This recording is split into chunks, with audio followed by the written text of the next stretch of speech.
Саламатсыңарбы балдар? Адаттагыдай эле биология сабагы боюнча практикалык лабораториялык сабагыбызды баштайбыз. Эгер сабакка даяр болсок, анда көңүлүңөрдү сабакка бармакчымын.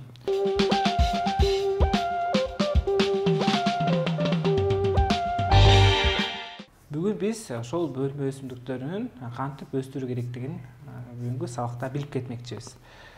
Алгач балдар, мынакей силердин алдыңарда антуриум гүлүнүн, башкача айтканда дагы бир аталышы орусча аталышы женская счастье деп коет. Ал эми кыргыздарда аял бакыты деген гүл болуп саналат. Ушул гүлдү биз өзүнчө кантип бөлүп өстүрүү керектигин жана гүлдү кандай туура өстүрүү керектигин дагы билип кетмекчибиз. Алгач анда баштайлы. Бул өсүмдүктү ажыратып көрөлү. Мынакей силердин алдыңарда бул өсүмдүктүн кандай гүлдөп атканын көрсөңөр болот. Бул тигилгенине 3 айдын жүзү болду, ажыратылып. Бул гүл гүлдөп баштады, антуриум гүлүнү. Бул ушундай кылып биз азыр топ болуп өскөн гүлдү, ошол эле гүлдүн ажыратып көрөбүз. Кантип ажыратыш керек, кандай өстүрүү керек, гүлдү тийгүүнүн эрежесине таянып, биз бул гүлдү азыр ажыратып көрмөкчүбүз. Мынакей бул гүлдү көрүп турасыңар, антуриум гүлүнүн. Ушул гүлдү биз топ болуп өскөнүн байкасаңар болот. Мынакей бул жерде бир канчага ажыратсак болот. Себеби бул тамыры баары биригип өскөнүн байкап атасыңар. Бул гүлдү ажыратсак, ар бири өзүнчө гүл болуп, кийин силерге гүлдөп берет. Андан кийин бул жерде көк фиалка гүлүн көрүп турасыңар. Фиалка гүлү дагы кантип өстүрүү керек бул гүлдү дагы. Фиалка гүлү негизинен жалбырак аркылуу, вегетативдик органы болгон жалбырак аркылуу көбөйтөбүз. Кантип көбөйтөбүз, аны дагы мен силерге көрсөтүп берем. Бирок алгач биз бул гүлдү ажыратып алалы. Мынакей бул гүлдү силер көргөндөй эле бир канча гүлгө ажыратабыз. Ал үчүн топурагынан биринчи ажыратып алалы. Акырындык менен ажыратсак болот. Ал үчүн бизге курал жарактар керек болот. Эгер идиши катуу боло турган болсо, бул гүлдү сындыртпастан акырын алабыз.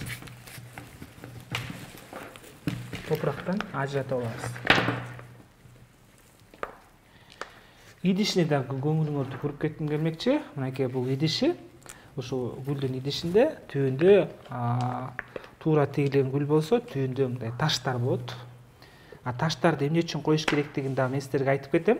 Андан сырткары, эгер туура идиш боло турган болсо, идиштин гүлү түбү туура боло турган болсо, гүл жакшы өсөт. Андан кийин мынакей бул жерде ушул гүлдүн гүлү идишинин түбүндө тешиктерин байкасаңар болот. Ушул тешиктер аркылуу кандай процесс жүрөөрүн да мен силерге сабактын жүрүшүндө айтып бермекчимин. Алгач гүлдү ажыратып баштайлы. Акырындык менен ажыратабыз. Мынакей тамырынын кенен жайылып өскөнүн байкасаңар болот. Тамырына доо кетирбей, акырындык менен ажырата баштайлы. Бир канчага ажырайт. Бул өсүмдүктү алгач биз тамырын топурактан акырын бөлүп алалы. Мынакей биз акырындык менен бөлүп алдык окшойт. Мынакей тамырларында байкасаңар болот, кенен жайылып өскөн. Эгерде идиштин гүлү, топурагы жакшы боло турган болсо, гүл аябагандай жакшы кулпуруп өсөт. Эми бул гүлдү мынакей бала гүлдөр деп койсок болот. Мынакей энелик гүлдүн жанына дагы пайда болгон гүлдөрдү ала турган болсок, бул гүл азыр көрүп тургандай эле өзүнчө ажырайт. Биз акырын доо кетирбестен ажыратып алабыз. Бул өзүнүн тамыры бар. Мынакей. Бул биз гүлдү ажыратып алдык. Бул өзүнүн тамыр системасын көрүп атасыңар. Тамыр системасы толук кандуу, калыптанган чачы тамыр системасына ээ экен. Бул тамырда жакшы өнүккөнүн байкасаңар болот. Бул гүлдү биз азыр өзүнчө бир идишке өстүрөбүз. Андан кийин дагы эле ушул гүлдө бир канча дагы көрүп турган болсоңуз, акырындык менен организмге доо кетирбестен мынакей биз ажыратып атабыз гүлдү. Мынакей бул гүл дагы өзүнчө отургузсак болот. Бул гүл дагы тамыр системасы аягандай жайылып жакшы өскөнүн байкасаңар болот. Бул гүлдү биз өзүнчө өстүрө турган болсок, бул гүл бизге жакшы гүлдөп берет. Мынакей бир эле гүлдөн биз бирди алдык, экини бөлүп атабыз. Бул гүл дагы ажырайт. Мынакей бул жерде силер дагы пайда болуп келатканын байкасаңар болот. Буларды дагы кийин өзүнчө өстүрсөк болот. Мынакей бул жерде негизги өсүмдүктүн тамырын байкасаңар болот. Мынакей ушул алгачкы тамырдан каптал жактагы өсүмдүктөр, башкача айтканда антуриум гүлүнүн жанында дагы пайда болгон гүлдөрдү көрүп атасыңар. Биз эми ушул баштапкы энелик организмден биз буларды ажыратып алабыз. Мынакей эгерде акырындык менен ажырата турган болсок, бул гүл дагы өзүнчө ажырайт. Мынакей ошентип, мынакей бул тамыр системасынан доо кетирбестен акырын ажыратып аласыз. Мынакей бул тамыр системасы дагы аябагандай жакшы өнүккөн экен. Байкасаңар балдар, бул гүлдүн жалбырактары кичинекей болгонун көрүп турасыңар да. Себеби бул гүлдөрдүн баары бир жерде топтош өскөндүктөн азык зат жакшы жетишпегенине байланыштуу бул өсүмдүк кичинекей болуп өсүүдө. Эгерде бул биз мынакей ажыраттык, эгерде муну ар бирөөнү жалгыздап өстүрө турган болсок, бул гүлдөгүдөй болуп, жалбырактары жайылып, кенен болуп, анан ушул сыяктуу болуп гүлдөп бере алат. Эгерде өсүмдүктөр канчалык жыш өсө турган болсо, анда ал өсүмдүктүн мөмөсү дагы, жалбырактары да, тамыры дагы кичинекей болуп, азык зат жакшы жетишпестен кээ бир гүлдөр гүлдөбөй аткан себеби ошол да. Биз дайыма аларды ажыратып бөлүп турганыбыз абдан маанилүү болуп саналат. Мынакей биз эми ар бир ушул бөлгөн гүлдү кайра ушул өзүнүн топурагына, андан сырткары гүлдү тигүүнүн эрежесине таянып биз өстүрүп көрөлү. Мынакей силердин алдыңарда бир канча идиштер турат, гүл идиштери. Биз ушуларга өстүрүп карап көрөлү. Кээ бир гүл идиштеринде атайын түп жагын карай турган болсоңуздар, түп жагында сууну бөлүп кетчү жана сууну өзү токтотуп туручу мындай гүл түбүндөгү чака эмеси астындагы идиши болот. Бул жерде суу ашып ташпай, керек болсо ушул сууну кайра өсүмдүк соруп алат да, мындайча айтканда. Бул гүл идиш аябагандай кандай десек, гүлдү отургузганда абдан керек болот. Ал эми кээ бир гүлдөрдүн идиштеринде мындай сыяктуу эле гүл идиштери болот. Бул идиштер негизинен түбүндө бир эле гана тешик болот, бирок ушул тешикке жардамчы кылып биз дагы бир-эки жеринен тешкенге аракет кылып көрөбүз. Азыр балдар биз жаңы эле бөлгөн өсүмдүктү, гүлдү, антуриум гүлүнүн ар бирөөсүн өзүнчө өстүрүп көрөлү. Кантип өстүрүш керек экендигин мен силерге айтып бермекчимин. Алгач балдар, биз гүлдү өстүрүп атканда эң биринчи гүлдүн идишине көңүл бурушубуз керек. Андан сырткары өсүмдүктүн тамыр системасына дагы көңүл бурушубуз керек. Биз буга чейин билгендей эле биз өсүмдүктөрдө тамыр системасы экөө, өзөк тамыр системасы бар жана чачы тамыр системасы бар.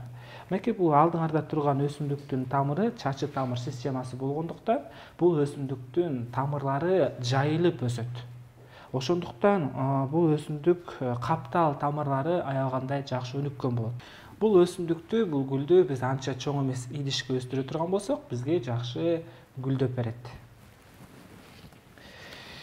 Биз гүлдү өстүрүп атканда балдар, эң алгач түбүндөгү тешикке көңүл бурушубуз керек. Эгерде гүлдү өстүрүп атканда гүл идиштин түбүндө эч кандай тешиги жок боло турган болсо, анда өсүмдүктөрдүн тамыр системасынын дем алышына да кыйын болуп калат. Ошон үчүн эмне үчүн өсүмдүктөрдү өстүрүп атканда гүл идишинин түбү тешик болуш керек? Себеби өсүмдүктүн гүлүнүн тамыры жакшы дем алыш үчүн гүлдүн түбүндөгү идиштин түбү тешик болуу керек. Мынакей бул идишти силер көрүп турасыңар ошол нерсени. Андан кийин биз ушул тешикке дагы жардамчы кылып, дагы жакшы аба кириш үчүн биз бул идиштин түбүнө таш салабыз. Мынакей идиштин көлөмүнө жараша биз таш салышыбыз керек. Анча бул идиш анча чоң эмес болгондуктан биз бул гүлдүн түйүнө, гүл челектин түйүнө анча чоң эмес таштардан салабыз. Таш салгандын себеби эмнеде балдар? Аны да билип кетишиңер керек. Таштын салышынын себеби дагы биз топуракты салып гүлдү отургузуп сала турган болсок, жанакы биздеги гүлдүн түйүндөгү тешик бат эле кумга толуп, жакшы аба кирбей калат. Ал эми таш сала турган болсок, таш биз билебиз, таштар сала атканда ортосу ачык болуп калат дагы. Анан биздин гүл өскөн тамырына жакшы аба кирип, 1-2-3 сантиметр таш салабыз дагы, андан кийин топурак салып баштайбыз. Мынакей 2-3 сантиметрдей кылып биз гүл челектин түйүнө таш салдык, анча чоң эмес таштардан салдык. Өсүмдүктөрдө аба тешик аркылуу жакшы кирет. Жана суунун сыртка чыгышы да, ашыкча суунун сыртка чыгышы дагы жакшы жүрөт. Ошондуктан гүл тегип атканда ушул эрежени эске алышыңар керек. Андан кийин балдар, мынакей өсүмдүк өстүрүп атканда эмнеге көңүл бурушубуз керек, балдар? Биз жөн эле көчөдө өскөн күрөң топуракты же боз топуракты алып келип өсүмдүктү өстүрө турган болсок, ал өсүмдүктөрдө эшикте өскөн, мисалы, эшикте жаткан топурактарда эч кандай пайдалуу өсүмдүккө керектүү азык заттар жок эсе болгондуктан ал топуракта өсүмдүк жакшы өсө албайт. Ошондуктан биз өсүмдүктү, бөлмө өсүмдүктөрүн гүлдү өстүрүп ата турган болсок, анда биз эң негизги эреже бул гүлдүн топурагына маани беришибиз керек. Мынакей бул алдыңарда топурак турат балдар. Кара топурактын көрүп турганын байкасаңар болот. Кара топурак дароо эле пайда болбойт көпчүлүк жерлерде. Кара топурак көп жылдар бою жанакындай өсүмдүктөрдүн чиринделеринин натыйжасында пайда болот. Башкача айтканда, биз кара топуракты кай жерден таап алабыз? Негизи кайсыл топуракта өсүмдүк жакшы өсөт десеңер, карагайлуу, аарчалуу, токойлуу жерлердин топурагы кара топурак болуп эсептелет. Себеби балдар, ал жерде өсүмдүктөр жанакындай жалбырактар түшүрүп, ошол жалбырактары топуракка чириндүү болуп, анан көп жылдар бою кара топурак пайда болот. Ошондой кара топуракта өсүмдүк жакшы өсөт. Ал кара топурак мынакей силердин алдыңарда турат. Бул өсүмдүктүн топурагы кара топурак. Ушул кара топуракта өсүмдүк жакшы өскөнүнө байланыштуу жанакындай жандарында өсүмдүктүн пайда болгонун байкасаңар болот. Андан кийин ушул кара топурактын жакшы сапатта болушун билгиңер келсе, биз топуракты колубузга кармап көрүшүбүз керек. Эгерде топуракты колуңарга кармап көрсөңөр, топурак бош, борпоң боло турган болсо, бул топурак ар кандай өсүмдүктөрдүн чиринделерин көрсөңөр болот. Мынакей бош, анан жеңил отурат. Мындай топуракта өсүмдүк жакшы өсөт. Биз азыр ушул топуракты салабыз. Борпоң бош топуракты салгандабыз. Дароо эле баардык топуракты салып таштабайбыз. Мынакей биз топуракты салган соң, биз баякы алган гүлүбүздү салабыз. Тамырына доо кетирбестен, мынакей биз топуракты жарымына чейин салдык балдар. Мынакей гүлдү отургуздук, так борборуна отургуздук. Биз чыр-чакка отургузган жокпуз. Так борборуна отургузгандыктан тамыры чыр-чакка жайылып жакшы өсөт. Анан акырындык менен биз топурактарды чыр-чагына салып баштайбыз.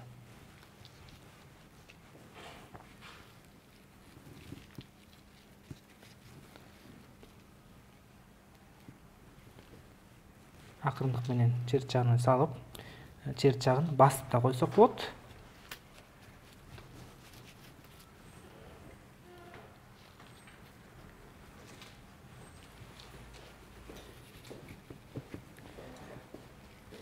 Чыр-чагына басабыз. Мынакей биздин гүлүбүз даяр болду. Биз топурагын салдык, астына ташын салдык. Анан биз гүлдү тигип атканда дагы аябагандай көп топурак салып салбашыбыз керек. Эгерде топурактын өзү гүл челегин өзүнүн белгиси бар. Ушул белгиге чейин гана топурак салышыбыз керек. Эгерде белгиден алып топуракты аябай көп салып сала турган болсок, анда суу сыртты көзөй ташып, ыңгайсыз абал туулушу мүмкүн. Ошондуктан суу куйганга ыңгайлуу кылып топуракты салышыбыз керек. Биз эми ушул гүлгө суу куябыз. Суу куюун эрежесин ала турган болсок, биз гүлдүн үстүнө суу куйбайбыз мынтип. Биз гүлдүн чет бөлүгүнөн баштап акырындык менен суу куябыз. Шашпай акырындык менен суу куябыз. Суу жакшы топуракка сиңип кетиши керек. Мынакей. Мынакей биз суу куйдук. Эми бул гүлдү аябагандай күн катуу тие турган күн терезеге эмес, күнөстүү жерге, салкын күнөстүү жерге койсок, бул өсүмдүгүбүз жакшы өсөт. Анан силер көрүп тургандай эле бул өсүмдүктөй болуп силерге гүлдөп берет. Бул бизде антуриум гүлүнүн түзүлүшү болду. Биз отургузуп көрдүк. Эми биз дагы бир гүлдү отургузганга аракет кылып көрөлү силер менен. Бул гүл фиалка деп аталат.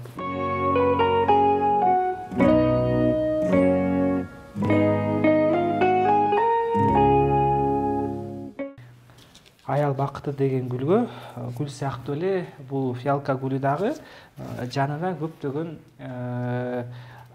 жаңы организмдер, башкача айтканда энелик организм жана жагы көптөгөн мындайча айтканда бала өсүмдүктөрү пайда болот. Биз муну дагы дайыма ажыратып турушубуз керек.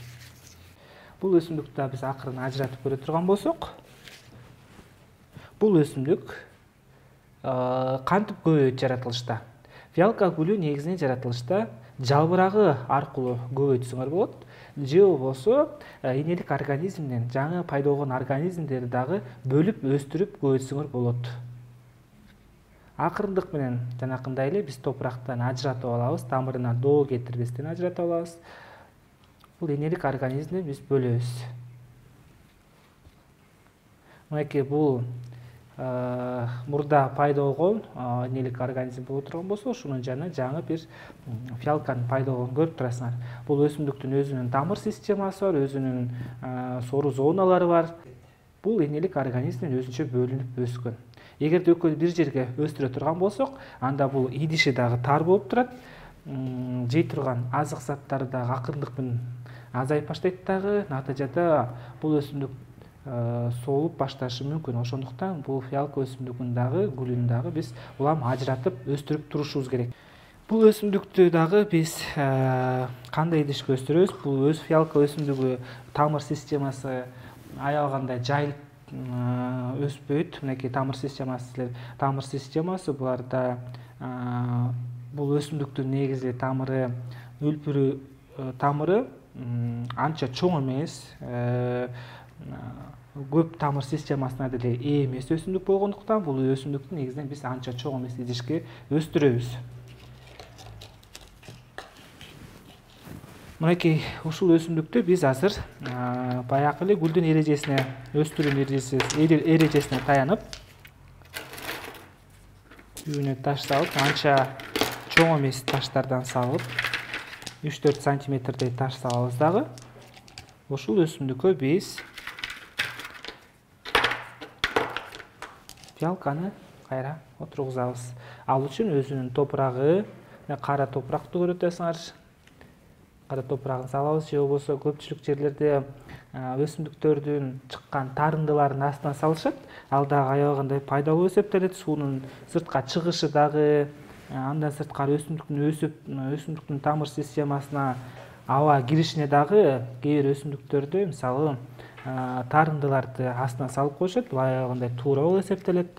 Бизде ал жок болгонуна байланыштуу биз өзүнүн топурагына өстүрүп көрмөкчүбүз. Бул топурак бош, борпоң топурак болгондугуна байланыштуу биз черт жаккаларын мынтип басып коюшубуз керек. Себеби топурак суу куйгандан кийин бастырылат.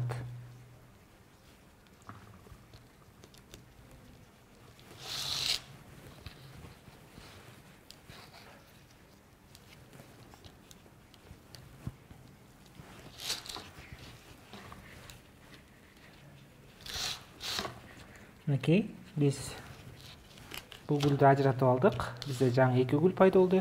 Эми бул гүлдү биз чоңоюп өскүчө биз бул өсүмдүктү өзүнүн гүлүнүн түзүлүшүнө жараша биз кичинекей гүлчелек өстүрмөкчүбүз. Түйүнө бул идишке дагы биз таш салдык.